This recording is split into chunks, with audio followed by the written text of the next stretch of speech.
todos nosotros ya muy entusiasta además en sus alocuciones, en las distintas intervenciones que ha realizado durante el año. El doctor Sánchez es geriatra, es intensivista y trabaja en el Hospital San Juan de Dios como centro de referencia. Y hoy día nos va a contar acerca del Registro Nacional de Donación y Trasplante, entre lo que ha pasado con la pandemia y los cambios de la ley de trasplante de este año. Bienvenido, doctor Sánchez. Primero que nada, agradecer, ¿no es cierto?, a la Sociedad Chilena de Trasplante, digamos, la invitación a que conversemos sobre la situación de registros, particularmente en relación a lo que dice en relación con la instalación de la ley 21145, ¿no es cierto?, que es la que modifica esencialmente la constitución del Registro Nacional de Donantes y, por supuesto, que en el contexto de la pandemia. Lo primero que quiero mostrar es que esta pregunta, ¿no es cierto?, de si la pandemia afectó la actividad, es la pregunta que probablemente más hemos recibido de parte de todo el mundo, digamos, particularmente de los medios, los cuales han asentado la idea en la comunidad, a mi juicio, ¿no es cierto?, que de alguna forma probablemente la donación y el procuramiento de trasplante han sido de las actividades más afectadas y vamos a tratar de mostrar cómo eso eventualmente no es así. Sin embargo, para contestar si la pandemia afecta alguna actividad, yo creo que es bueno, digamos, de repente hacerlo con cierto humor. Y evidentemente hay cuestiones que son absolutamente inherentes, ¿no es cierto?, a determinadas cuestiones. Y aquí, como en esta gráfica, digamos, podemos evidenciar categóricamente quién es el recién nacido, el sujeto que está ahí como papá. Es claro, digamos, que una pandemia necesariamente va a afectar la actividad en todo el amplio ámbito, ¿no es cierto?, de la salud. Entonces es una pregunta que a mí me parece en general poco atingente. En realidad la respuesta es por sí sola, digamos, efectivamente se da, y indudablemente, particularmente en una actividad tan sensible como la donación, el procuramiento de trasplante, que además requiere de una red, particularmente de pacientes críticos, que esté al servicio, ¿no es cierto?, de las enfermedades que habitualmente se relacionan en nuestro país, ¿no es cierto?, con la muerte boquetero neurológico, que es esencialmente donde provienen y que por supuesto en donación entre vivos también requiere, digamos, de una amplia red de cuidados críticos en la fase pre y postquirúrgica e intraoperatoria, efectivamente iba a afectar indudablemente los resultados, ¿no es cierto?, de cualquier actividad, como también se afectó, ¿no es cierto?, el cumplimiento de la garantía explícita, como se afectó el tratamiento del cáncer, como probablemente tuvimos que redireccionar recursos que antes estaban destinados a otras patologías, efectivamente a enfrentar la pandemia. Y esto, por supuesto, que me parece que de alguna forma es absolutamente esperable, porque el sistema de salud lo que tenía que mostrar era la ductilidad y tenía que hacerse cargo, efectivamente, del gran número de personas que motivaron, digamos, que la utilización de camas críticas se direccionara hacia ellos, particularmente por el requerimiento de ventilación mecánica de un porcentaje de la población que infectó, digamos, que se infectó a partir del coronavirus o del SARS-CoV-2. Entonces, la idea es caracterizar un poco, ¿no es cierto?, esto desde lo general a lo particular. Y lo primero que quiero decir es que la realidad muchas veces nos engaña y a veces es difícil describirla, ¿no es cierto? Aquí evidentemente ustedes saben que en este ejercicio las líneas que no parecen son rectas, ¿no es cierto? Y evidentemente muchas veces la realidad supera la ficción. Y de alguna forma nosotros ya sabemos, ¿no es cierto?, que procesos pandémicos, ¿no es cierto?, como los que ustedes ven acá, han motivado efectivamente el direccionamiento de los equipos de salud hacia actividades específicas y que indudablemente hoy día no es la primera vez que que estamos obligados, digamos, a tener cambios actitudinales. En muchos otros momentos, por ejemplo, el uso de mascarillas se ha visto como algo necesario para prevenir, desde lo que se considera los miasmas, ¿no es cierto?, hasta eventualmente exposición a agentes tóxicos, producto de guerra y cuestiones de ese estilo. Como por ejemplo, ¿no es cierto?, ocurrió en Londres a propósito de la contaminación del aire. Entonces, efectivamente, nosotros estamos sometidos periódicamente, particularmente el sistema sanitario, a ser requerido en situaciones particulares. Y Chile, digamos, particularmente también lo hace en relación a, por ejemplo, terremotos, ¿no es cierto? Los hospitales tienen que seguir funcionando y ojalá tienen que funcionar más e igualmente bien cuando tenemos catástrofes naturales. Y esta es una de las cuestiones, digamos, que efectivamente tenemos que hacernos cargo. Y evidentemente cuando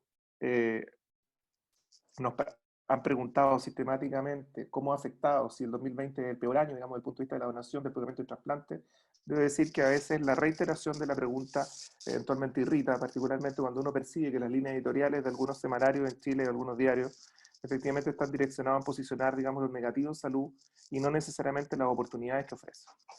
Entonces, si bien la pandemia efectivamente se ha transformado en una amenaza al sistema sanitario, no solamente el chileno, digamos, sino que a nivel mundial, es verdad que nosotros hemos tratado de alguna manera que esta situación de estar pendiendo, ¿no es cierto?, de un hilo, de alguna manera se retratara efectivamente en cómo hacíamos las cosas bien y cómo lográbamos confrontar las necesidades que tenían las personas con respecto particularmente a las condiciones de grave enfermedad, ¿no es cierto?, que motivaban, por ejemplo, trasplantes que eran absolutamente necesarios para preservar la vida.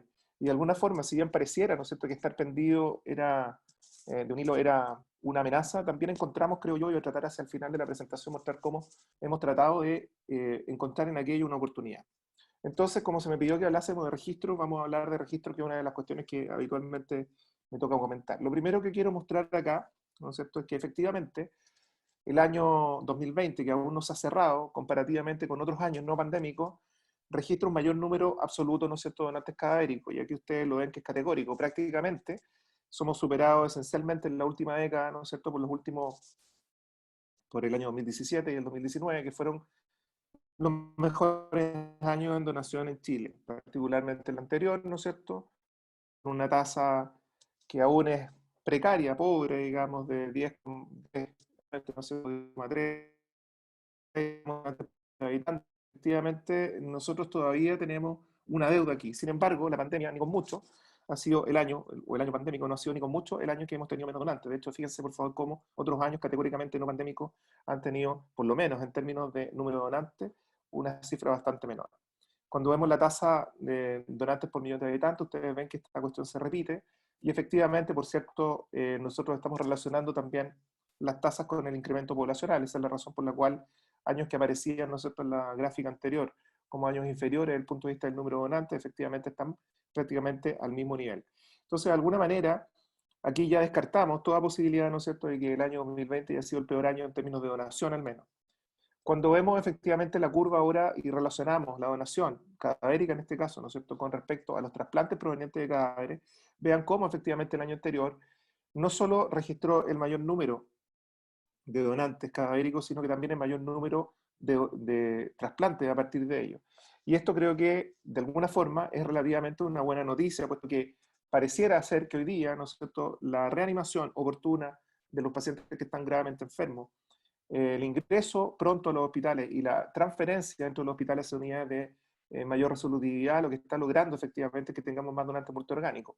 Veamos que efectivamente el año 2020 se ve más castigado en términos de número de trasplantes. Recordemos que hay muchos centros de trasplante que todavía hoy día permanecen cerrados, y actualmente con el anuncio en fase 2, digamos, que ha entregado el ministerio, efectivamente existen las dudas en algunos que estaban a punto de abrir, digamos, efectivamente están en condiciones de hacerlo. Cuando miramos ahora la distribución, ¿no es cierto?, de los donantes en el año, vemos efectivamente cómo los meses de enero y febrero superaban con creces, digamos, los meses de enero y febrero, ¿no es cierto?, de los años, digamos, de los mejores años esencialmente, particularmente el año anterior, y vemos cómo marzo, cuando se instala la idea que viene la pandemia, efectivamente registra una caída muy marcada. Sin embargo, ya en abril logramos recuperar la actividad y la profundidad, ¿no es cierto?, del daño, digámoslo así, de los efectos colaterales de la pandemia sobre la donación se producen entre los meses de mayo y agosto particularmente, en que si observamos con respecto al año anterior, que recordemos que fue el mejor año, efectivamente vemos que solamente alcanzamos un 30% aproximadamente de la actividad en términos del número de donantes. Sin embargo, lo que queremos decir es que pese a la pandemia, mantuvimos efectivamente un 30% de donantes que permitieron efectivamente enfrentar las necesidades de pacientes que estuvieron gravemente enfermos en el periodo. Incluso ustedes saben, ¿no es cierto?, que se trasplantaron varias personas de hígado, incluso digamos que habían tenido o estaban evolucionando con COVID. Vean cómo efectivamente en mes de septiembre se recupera, y efectivamente octubre y noviembre muestran un incremento de actividad que, aunque no es superior al año anterior, ya por lo menos da cuenta de un número bastante más abultado. Diciembre, esta es la culpa de TR. ¿Eh? Bueno, la cuestión es que de alguna manera, ¿no es cierto?, como les mostré en esta distribución, ¿no es cierto?, el número de donantes en los meses de enero, febrero, abril, vemos, digamos, que efectivamente tenemos una actividad que era incluso superior al año anterior. Los meses de mayo a agosto es donde se produce esencialmente el gran problema, ¿no es cierto?, de la pandemia, en que tenemos aproximadamente un 30% de los donantes que tuvimos el año anterior, y ya septiembre muestra un incremento efectivamente de la actividad Y esa actividad, si bien no se ha sostenido fuertemente en octubre, noviembre y menos en diciembre, efectivamente por lo menos muestra que estamos buscando, de alguna vez estamos notificando, estamos pesquisando, pero tenemos que reforzar necesariamente la necesidad, ¿no es cierto?, que las coordinaciones locales de procuramiento, más allá de la situación, ¿no es cierto?, que transitan algunos hospitales en que sabemos, ¿no es cierto?, que nosotros hoy día tenemos una disposición regional del coronavirus que hace que haya centros que están cerrados, otros que están abriendo. Hoy día Santiago transita, ¿no es cierto?, hacia la fase 2 nuevamente, y efectivamente esto está generando algunas dudas de los equipos de trasplante acerca, por ejemplo, algunos que estaban dispuestos a abrir a hacerlo. Cuando miramos ahora, ¿no es cierto?, no solo la distribución de los donantes efectivos por años, sino que vemos también la distribución de los trasplantes a partir de estos donantes cadavéricos, vemos que efectivamente el deterioro significativo, digamos, se ha producido, por ejemplo, en corazón, en pulmón, que eran órganos que evidentemente estaban muy particularmente comprometidos con el ámbito del coronavirus y que requerían mucho de soporte vital avanzado, efectivamente. En hígado tenemos una situación que es categóricamente distinta. En hígado, efectivamente, hoy día, el año anterior, ustedes saben que fue el año que más trasplantes hepáticos se han hecho en Chile, y aquí solamente estamos hablando de trasplante de donante cadáver, digamos.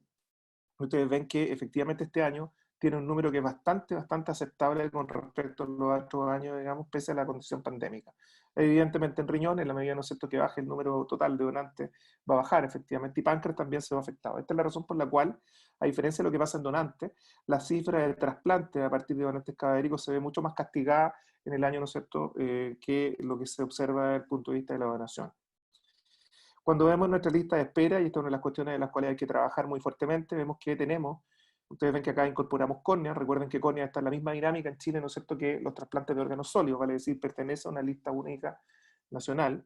Vean ustedes cómo nosotros tenemos alrededor de 2.130 personas en espera de trasplante renal. Ustedes saben que esta es una cifra que es absolutamente inferior a lo que verdaderamente nosotros necesitamos tener en lista de espera.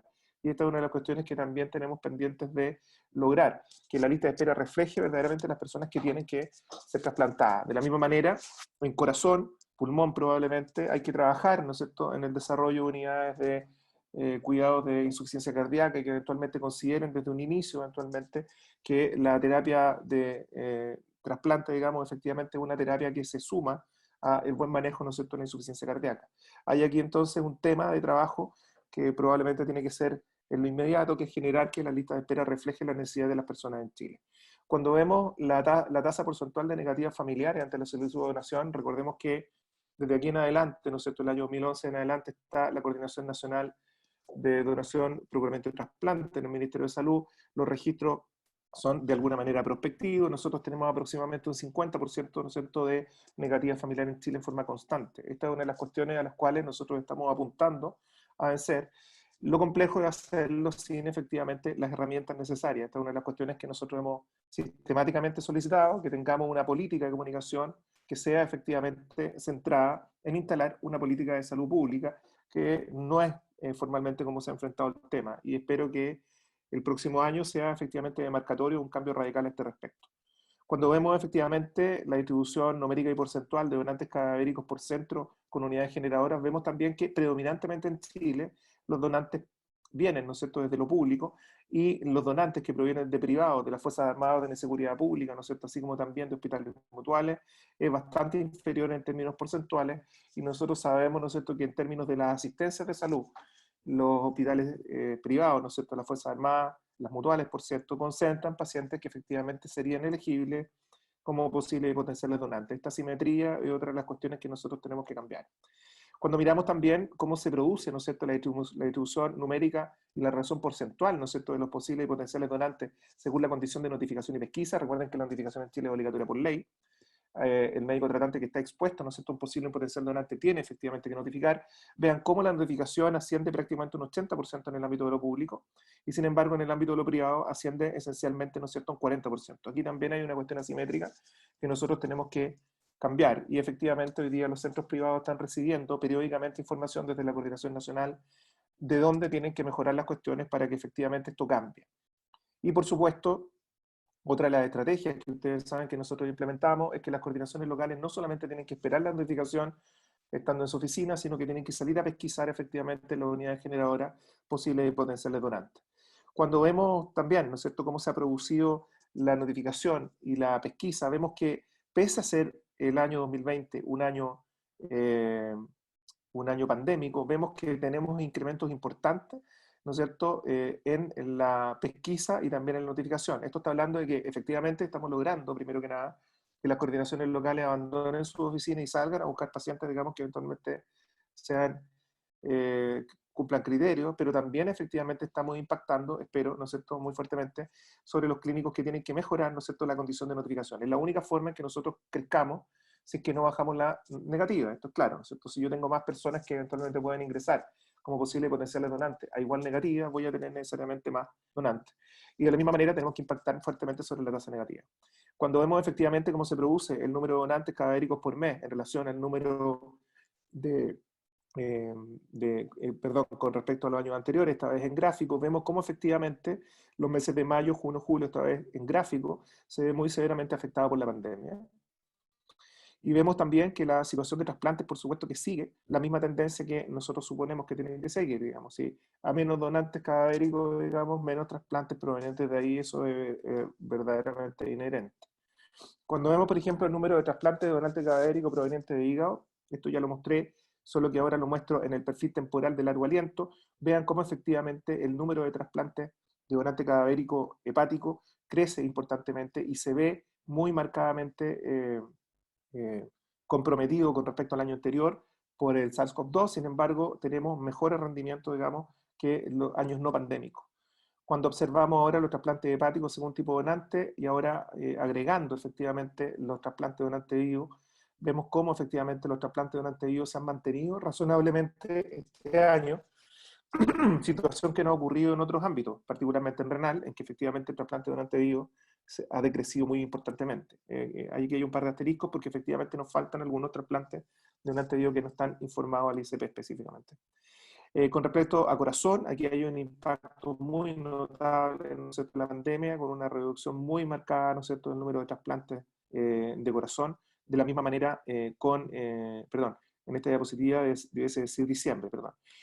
Con respecto a páncreas, la misma situación. O sea, efectivamente tenemos hoy día, particularmente en el ámbito de trasplante, un impacto muy severo, efectivamente. En pulmón también tenemos, digamos, efectivamente un impacto proveniente de la pandemia. Sin embargo, en los últimos meses efectivamente se ha incrementado la actividad con respecto a este punto y esto es una buena noticia porque evidentemente hay personas que están en urgencia, digamos, que requieren que nosotros sigamos haciendo la actividad de pesquisa, notificación, procuramiento, ¿no es cierto?, y trasplante posterior. Algunas cifras que quizás son importantes mostrar, vean cómo existe también una tendencia a incrementar hacia el último periodo, ¿no es cierto?, los trasplantes combinados, que ustedes ven distintos trasplantes combinados, riñón-páncreas, hígado-riñón, ¿no es cierto?, riñón-corazón, que si bien en números absolutos son bastante bajos, efectivamente hay un incremento muy marcado con respecto a lo que fue la década anterior. Accesoriamente, ¿no es cierto?, vemos que hay un incremento también importante en términos de las personas trasplantadas con criterio expandido a partir de donantes de criterio expandido. Esto significa que estamos efectivamente también trabajando en incrementar, ¿no es cierto?, los espacios en los cuales podemos ir por efectivamente órganos que sean viables para personas con condiciones particulares. Esta es una buena noticia. Con respecto al trasplante de renal, aquí ustedes pueden ver el impacto, ¿no es cierto?, particularmente sobre, por supuesto, trasplantes provenientes de cadáver, pero también esencialmente, ¿no es cierto?, y particularmente muy marcado sobre los donantes vivos. Esta es una actividad que no hemos logrado retomar y aquí particularmente se relaciona con el programa que estaba por iniciarse también de trasplante renal cruzado, que está pendiente, ¿no es cierto?, y ya definido, digamos, los centros y definido efectivamente los primeros cruces para partir aquello. Esto se ha visto fuertemente afectado y esperamos que en el más breve plazo podamos retomar aquello.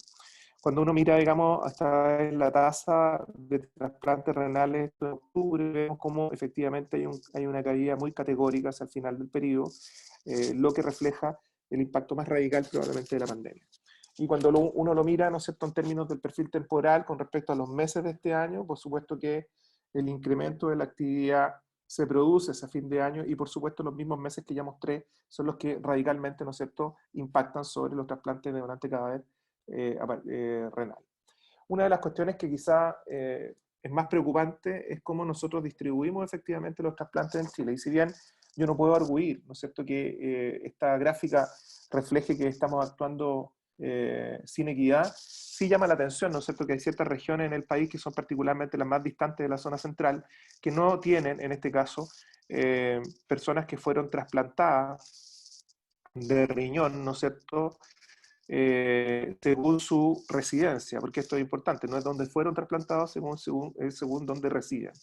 Aquí nosotros tenemos que, de alguna manera, lograr representar de buena forma las personas que están en todo el país, y esto implica efectivamente tener niveles importantes de equidad. Cuando vemos la situación de actividad e inactividad en lista de espera, en este caso durante vivo, vemos que hay un 13%, ¿no es cierto?, de personas que están inactivas en lista de espera. Pero cuando vemos para donante cadáver, vemos que en Chile tenemos hasta un 32% de personas en lista de espera que están inactivos. Y cuando lo miramos por centro, vemos que particularmente la lista de espera, ¿no es cierto?, según condición de, en este caso, según condición de activo e inactivo, es importante, pero lo que más preocupa es lo que vemos acá, ¿no es cierto?, que, lo que vemos acá, que efectivamente tenemos un muy alto porcentaje de personas que están inactivas en algunos registros. Y esta es una de las cuestiones que nosotros tenemos que mejorar. Estos pacientes que están inactivos, como ustedes saben, no tienen ninguna posibilidad de ser trasplantados, y yo creo que si eventualmente esa situación va a seguir siendo así, tenemos que informarle a las personas que están en esa condición. No puede ser que la persona tenga la maleta hecha, ¿no es cierto?, esperando ser trasplantado y que en realidad no tenga ninguna posibilidad de hacerlo. Aquí tenemos que mejorar la eficiencia y la eficacia, ¿no es cierto?, de lo que estamos haciendo en los distintos centros para que esto cambie radicalmente. Y cuando vemos la capacidad trasplantadora, ¿no es cierto?, que tienen los centros en términos del número, ¿no es cierto?, de trasplantes renales, cuando uno hace incidir efectivamente esta capacidad trasplantadora sobre la lista de espera, digamos, que tienen cada uno de los centros, nosotros sabemos lo que se produce, que de alguna manera hay una disarmonía muy radical que hace que en Chile, ¿no es cierto?, haya centros que pueden trasplantar, entre comillas, si quisiese uno un ejercicio matemático, en 0,5 años, digamos, o sea, 6 meses pueden trasplantar toda la lista de espera, y hay otros que lo pueden hacer en 18 años. Esto es una cuestión que en realidad es impresentable, que lo hemos trabajado ya con la comisión renal, y que de alguna forma tiene que necesariamente permitir hacer un cambio en la forma de hacer las cosas, puesto que tenemos que contribuir efectivamente a que las personas tengan acceso. Entonces tenemos un desafío, por supuesto que tenemos un desafío. El primer desafío es reconocer, ¿no es cierto?, que Chile tiene una particular estructura geográfica. Como lo he mencionado antes en algunas presentaciones, un país muy compacto y desértico por el norte, y un país gélido y fragmentado por el sur. Pero además, cuando nosotros proyectamos, ¿no es cierto?, Chile en otras realidades, vemos que probablemente la logística de un país como este es bastante compleja. Entonces, hemos focalizado todo nuestro esfuerzo en la pandemia. Las preguntas de los periodistas van siempre destinadas a la pandemia, es verdad, bueno, es lo que está hoy día en curso. Sin embargo, los verdaderos problemas que tenemos en Chile son de otro estilo. Tenemos un problema categóricamente logístico. Los centros de trasplante están absolutamente centralizados en Chile. Tenemos que descentralizar, tenemos que lograr tener áreas, ¿no es cierto?, en las cuales eventualmente un órgano que se obtenga, más allá, ¿no es cierto?, de la isquemia que necesita para llegar al centro de trasplante en el centro, tiene que ser trasplantado efectivamente en otro lugar. Nosotros tenemos que optimizar efectivamente el acceso. Está bien, vamos a hablar de técnicas, ¿no es cierto?, como el ex vivo y otras cuestiones que permitirán efectivamente sostener, ¿no es cierto?, órganos, pero está claro, ¿no es cierto?, que nosotros tenemos que hacernos cargo de esta logística. Y para mí esta es la verdadera pandemia que tiene Chile, en términos de cómo nos hacemos cargo de lo permanente y no de lo transitorio. La pandemia, por supuesto, que nos va a afectar, sin embargo, va a ser, espero, que sea una afectación transitoria. Porque además, ¿no es cierto?, Chile tiene otros problemas, ¿no es cierto?, y hemos visto cómo ya la actividad el año anterior se vio fuertemente afectada por el estallido social. Y con esto yo no me estoy refiriendo en términos políticos acerca de si yo aprecio que el estallido social tiene o no tiene justificación. Lo que estoy diciendo es que hay cosas que afectan efectivamente la actividad de trasplante, y ustedes saben que la logística durante los periodos de toque de queda con motivo de esta cuestión fue bastante complejo para la coordinación nacional. Sin embargo, también nosotros creemos que estas son oportunidades, ¿no es cierto? Si efectivamente, por ejemplo, el cambio constitucional refleja que es un derecho a la salud en Chile, esta es una oportunidad, ¿no es cierto? Y de alguna manera creo que razonablemente no es lo mismo tener derecho al acceso a la salud, que es lo que hoy día nosotros tenemos consagrado constitucionalmente, que tener derecho a la salud. Y esa es una de las cuestiones en las cuales probablemente tenemos que hacer un esfuerzo enérgico, de manera que se represente efectivamente la necesidad que tienen las personas, porque Chile es un país fuertemente desigual, ¿no es cierto? Es un país que cuenta efectivamente con un ingreso per cápita que es importante. Sin embargo, nosotros sabemos que tenemos mucha gente postergada, y que a nuestro juicio, y este es un planteamiento que entiendo que represento efectivamente para toda la coordinación nacional, tiene necesariamente que relacionarse con la equidad y con el acceso. Y de alguna manera, por cierto, incrementaremos, ¿no es cierto?, las posibilidades de que las cosas cambien si es que nosotros también decidimos volver a escribir la palabra cultura, particularmente en términos de lo que es donación, procuramiento y trasplante. Este es uno de los esfuerzos que ha hecho la Coordinación Nacional en el último periodo, que es que estamos tratando de reescribir la palabra cultura de donación, ¿no es cierto?, a partir efectivamente de quienes son los protagonistas, porque muchas veces le echamos la culpa al empedrado. Sin embargo, está claro, ¿no es cierto?, que todavía dentro de los equipos de salud hay espacios para mejorar, y esta es una de las cuestiones en las cuales nosotros hemos focalizado. Y hemos focalizado ahí porque evidentemente no hemos tenido, ¿no es cierto?, la potenciación que requerimos desde el Ministerio, digamos, a los efectos de tener una política de comunicación, ¿no es cierto?, una política de interacción con los ministerios de educación, de cultura, que permita hacer este cambio. Pero eso no significa que vamos a renunciar a hacerlo, ¿cierto? Esta es una de nuestras tareas fundamentales. Pero estamos reescribiendo la palabra cultura, y esta es una de las cuestiones que yo creo que tenemos que asentar formalmente desde toda la sociedad científica en particular, y particularmente en este caso desde la Sociedad Chilena de Trasplantes, así como también lo está haciendo la Sociedad Chilena de Medicina Intensiva. Tenemos logros, por supuesto. Lo primero, digamos, es que la Coordinación Nacional está dejando de ser el elefante, digamos, que nadie ve en la habitación. Eran unas cuestiones que pasaban en el ministerio, ¿no es cierto? Cuando a mí me tocó llegar al ministerio, me llamó la atención una de las primeras cosas que me dijeron, y esto lo voy a verbalizar, una persona importante dentro del ministerio, es que me dijo, bueno, yo nunca veo a la gente de la Coordinación Nacional aquí. No sé si vienen a trabajar. Imagínense lo que estamos hablando. ¿Eh? Estamos hablando de una autoridad, no me voy a referir qué autoridad, pero una autoridad, digamos, no la máxima, digamos, sino una autoridad intermedia, para quien, ¿no es cierto?, la Coordinación Nacional trabajaba, no sabía siquiera si las personas iban a trabajar, era una cuestión impresentable. Y de alguna manera esto efectivamente está cambiando, ¿no es cierto? Hoy día la Coordinación Nacional, que está, como ustedes ven, instalada ahí, en este punto, digamos, detrás de la División de Gestión de Redes Residenciales, que está en la Subsecretaría de Redes, efectivamente pertenece a una categorización que es un departamento. Antes era una unidad de un departamento, hoy día un departamento. Eso nos permite efectivamente participar de las reuniones y de algunas tomas de decisiones bastante más altas de lo que antes hacíamos. Y esta es una cosa que yo creo que ha sido fundamental para intentar instalar el tema. ¿Cómo lo estamos intentando integrar? Son diapositivas que nosotros utilizamos a propósito de ciertos compromisos que tenemos con la Organización Panamericana de la Salud, en términos de estados de avance, que están relacionados con donación, procuramiento y trasplante, ¿no es cierto?, a nivel de Latinoamérica particularmente. Y ustedes ven que nosotros tenemos efectivamente registros, tenemos orientaciones técnicas, las orientaciones técnicas hoy día están efectivamente jurídicas, nuevas, tenemos guías de comunicación de muerte y donación, tenemos reglamento de tejido, hay guías de traslado de órganos y tejido, estamos trabajando con Donasur en registros de informes específicamente provenientes del sistema informático que nosotros tenemos, que es el Sistema Integrado de Donación de Órganos y Trasplante, pero los equipos que procuran, los equipos que trasplantan, tienen que comprender que no se nos puede exigir, digamos, a la Coordinación Nacional que tengamos buenos registros si es que nosotros no queremos registrar. O sea, a mí de repente, a propósito de las mismas presentaciones que tienen que hacer algunos de los clínicos de las sociedades, me piden los registros, y resulta ser que cuando vamos a buscar los registros, los mismos hospitales de los cuales provienen no han registrado. Hay ahí un contrasentido que nosotros tenemos que vencer. Hay que reconocer efectivamente que frente a nuestro llamado, hay varias instituciones que han tomado la decisión de hacerse cargo de aquello, y esto es una buena noticia. Y por supuesto tenemos criterios claros y categóricos de muerte encefálica. Sin embargo, tenemos que avanzar probablemente en muerte circulatoria. Hay, por supuesto, también una red de servicios de donación y trasplante, digamos, que está organizada formalmente y que nos permite razonablemente garantizar que hoy día no tenemos tráfico de órganos ni tejidos en Chile. Tenemos criterios técnicos científicos, trabajamos efectivamente en lo que dice relación con especialistas, efectivamente en la toma de decisiones. Tenemos una lista de espera, ¿no es cierto?, que como ustedes saben, involucra lo público y lo privado, y que es el garante del ISP, ¿no es cierto?, el Instituto de Salud Pública de Chile. Y por supuesto que tenemos, por ejemplo, acceso garantizado a los medicamentos, ¿no es cierto?, tanto para la fase previa como posterior al trasplante. Me refiero particularmente a los inmunosupresores, y si bien efectivamente los pacientes que provienen del ámbito privado de ISAPRE tienen que tener algún grado de copago según su plan, efectivamente está garantizado para los pacientes del ámbito público. Estamos trabajando también, y esto lo sabe el Comité Renal, en la posibilidad de tener terapias de sensibilización, y por supuesto que los estudios que se requieren, ¿no es cierto?, de histocompatibilidad no solamente sean gratuitos para la gente del ámbito público, sino que efectivamente se reconozca la necesidad de garantizarlo en el ámbito de lo privado, que es una de las cuestiones que también nos parece asimétrica. Tenemos otras fortalezas, por supuesto. Nosotros estamos trabajando en un plan de promoción, sin embargo, este plan de promoción aún es insuficiente. Nosotros queremos efectivamente pisar firme a contar de esto, digamos, y de alguna manera que se logre posicionar como un tema de la sociedad entera, la donación, el procuramiento de trasplantes, y que no sea un tema, digamos, de la coordinación.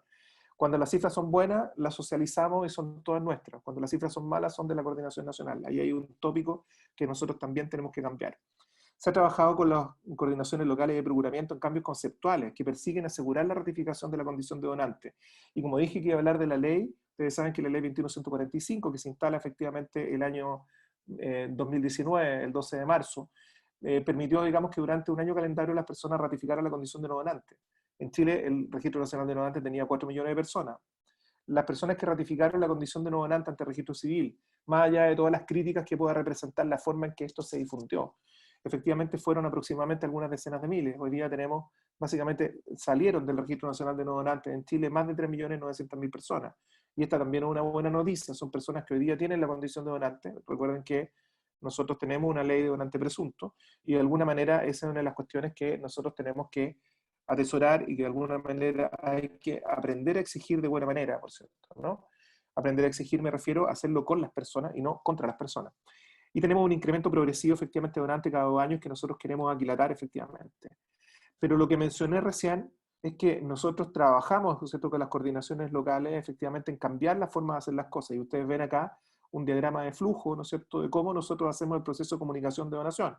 Evidentemente esto es para adultos. No quise poner la otra diapositiva por no extender la presentación, pero ustedes ven que en una fase previa, ¿no es cierto?, cuando estamos en presencia de un posible potencial donante, si nosotros revisamos el registro nacional de donantes y la persona tiene la condición de donante ahí, nosotros cerramos el proceso y registramos en ficha clínica y en el sistema integrado de donación de órganos y trasplante. Pero si la persona tiene efectivamente la condición de donante en el registro y solo tras la comunicación de muerte, y voy a ser reiterativo y enérgico en esto, solo tras la comunicación de muerte de la familia, no antes, la única excepción a ello sería que la familia posicionase el tema de la donación como una alternativa, ¿sí? Pero nosotros hacemos comunicación de donación cuando la familia ha comprendido la condición de muerte, en este caso de criterio neurológico, que es la forma a la cual nos estamos mencionando, nos estamos acercando, lo hacemos solo cuando ocurrió la muerte y cuando la familia lo sabe. Y ahí nosotros tenemos un proceso que hemos instalado en varias etapas que lo que busca efectivamente es reconocer que hay una comunicación de donación que habitualmente puede ser muy expedita cuando las familias, digamos, frente a la interacción, a la comunicación con la coordinación local de procuramiento, ¿no es cierto?, en una etapa inicial acepta eso y se firma el acta de donación, o eventualmente en una segunda etapa cuando proviene de la necesidad de resolver las dudas y resolver los mitos, efectivamente ratifica, nosotros hemos calificado esto como una comunicación de donación habitual. Sin embargo, cuando después de esta segunda etapa en que ha habido efectivamente alguna posibilidad, ¿no es cierto?, de resolver las dudas de las personas que participan en la ratificación de donación, efectivamente comprendemos que si persiste el rechazo, estamos en una situación de comunicación en situación adversa y ahí incorporamos una persona, ¿no es cierto?, que hemos denominado agente clave, que no es más que el compromiso de la propia institución de participar efectivamente en la interacción con la familia, por supuesto que haciéndolo de buena manera, y favoreciendo y facilitando el proceso de comunicación en aquellos ámbitos que sean necesarios. Con esto no estamos tratando de coaccionar a la familia, lo que estamos tratando de hacer es entregarle la información suficiente para que pueda tomar efectivamente la decisión de ratificación, comprendiendo que en Chile no existe ninguna posibilidad, de acuerdo a la ley, que la familia rechace la donación, ustedes lo saben. Este es un contrasentido, ¿no? Pero como nosotros comprendemos que la buena medicina necesariamente involucra la participación de las personas que son los mejores representantes de la persona que en este caso ha fallecido, evidentemente para nosotros es una necesidad incorporarlo en el proceso y de alguna manera lo que esperamos es que al completar esta tercera fase, la gran mayoría de las personas haya firmado el acta de donación. Pero bueno, si es que esto no ocurriese, en la etapa 4 efectivamente se procede a lo que hemos denominado el formulario B, que es un formulario en el cual se registran las razones por las cuales la familia declara tener información suficiente que permite establecer que la persona era no donante. Esto es cuando no tienen una información formal. Cuando nosotros tenemos efectivamente en cualquier etapa, en cualquier punto de esta etapa, ¿no es cierto?, de la etapa en que nosotros hacemos comunicación, la familia presenta una documentación notarial de rango de escritura pública, ¿no es cierto?, que verifica la condición de no donante, por supuesto que nosotros procedemos al cierre del proceso y se cierra firmando el formulario B. Hemos de alguna manera, a través de este diagrama, intentado instalar, ¿no es cierto?, una forma de hacer las cosas que permita razonablemente reconocer que el proceso se ha hecho como es debido. Voy a decirlo como me ha tocado verlo. A mí en más de alguna oportunidad me tocó ver entrevistas familiares que duraron 3 minutos. Y ustedes comprenderán que evidentemente no se puede resolver un tema tan radicalmente importante como este en 3 minutos. O sea, de alguna manera nosotros teníamos que intentar al menos uniformar la forma de hacer las cosas. A manera de conclusiones, ¿qué puedo decir? Bueno, tenemos un sistema que se afirma, digamos, me parece, pero que no amenaza, y estamos atentos efectivamente y requerimos de todos los cuerpos sociales, particularmente de las sociedades científicas, el apoyo para instalar la idea de que tenemos que hacer un cambio radical en la forma de hacer las cosas. No creemos ni con mucho, ¿no es cierto?, que el 2020 sea el peor año, todo lo contrario, la pandemia no solamente ha traído malas cosas, indudablemente habríamos querido no transitar por ella, ¿no?